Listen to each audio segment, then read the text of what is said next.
Hi, everyone. Let's go ahead and get started with the sixth energy center, which is called Divine Truth. And in the language of the core motivators, this one is called the Knowledge Keeper. So people who are primary in divine truth slash knowledge keepers are really grounded in the energy of personal truth and authenticity. And so, what does that mean? That means that these are the individuals that really innately understand that all beliefs are subjective and that they have a great respect for personal truth being different from person to person. The knowledge keepers are usually pretty logical people. They're very analytically driven, and they have incredible powers of observation. So, literal powers of observation. So, really being able to take in things that can be seen. So, it's pretty exquisite attention to detail. And also powers of observation in the sense of being able to really go deep into understanding and really getting a handle on situations and interactions with other people. So, the knowledge keepers, people with divine truth, have a very strong sense of when other people are being deceptive. And they usually feel pretty drawn to let people know when they're sensing that. The communication style of the knowledge keeper, those that have divine truth as their primary, is usually pretty direct, oftentimes blunt. They don't really dress things up with their words. They're pretty concise communicators. That probably stems from that analytical machine that they've got going as they're taking in the information around them. So you might find the knowledge keepers in terms of activities or careers.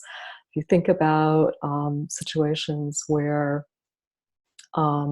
understanding truth and then understanding that other people's versions of truth are likely different.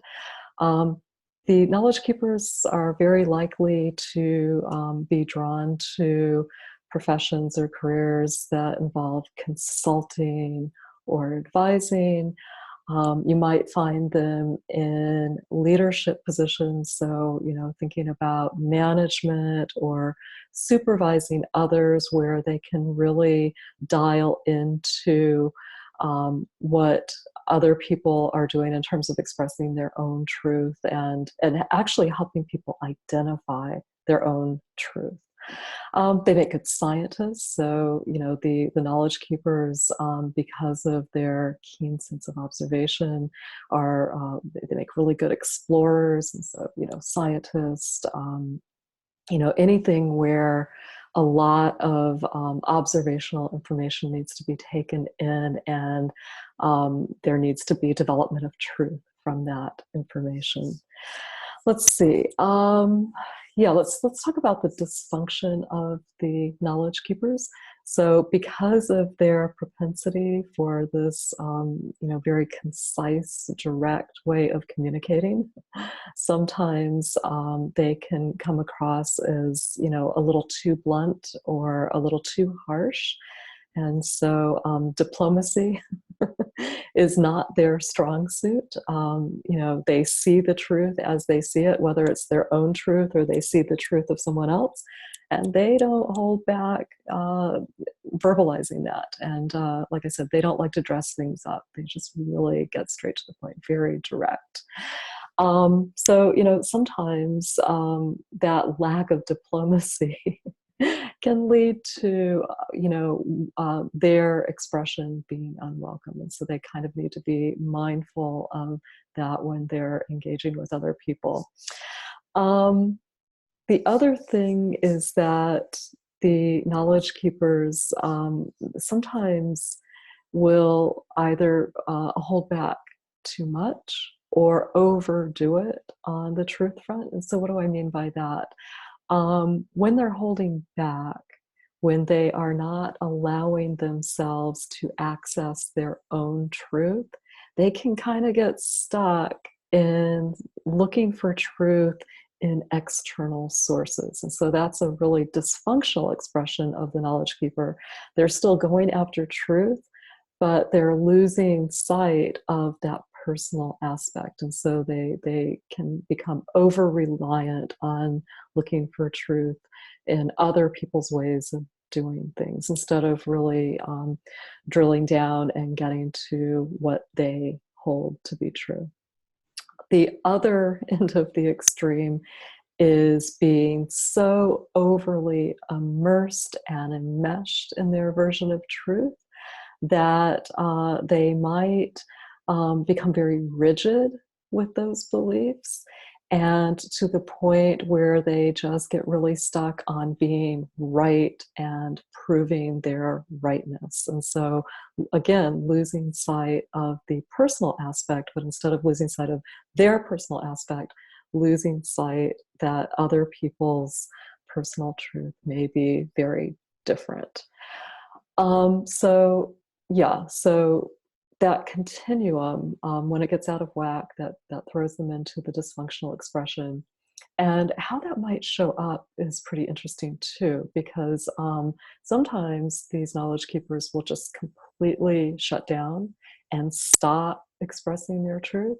And so they'll find other outlets. And so instead of directly expressing their truth, they might turn to very more passive ways of expressing it. So maybe just through, writing or journaling instead of just having conversations with people and direct interactions with others.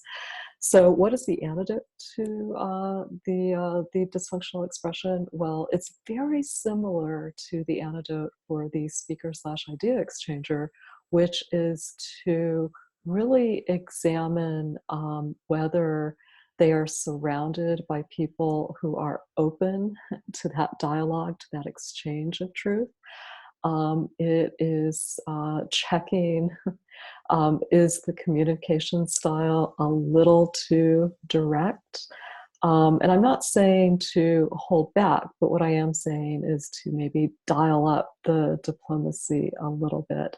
And then, if the dysfunctional expression is veered off into no longer sharing their truth or no longer being able to access personal truth, then certainly turning the focus from the external back to the internal is a necessary step before getting to the point of self-expression.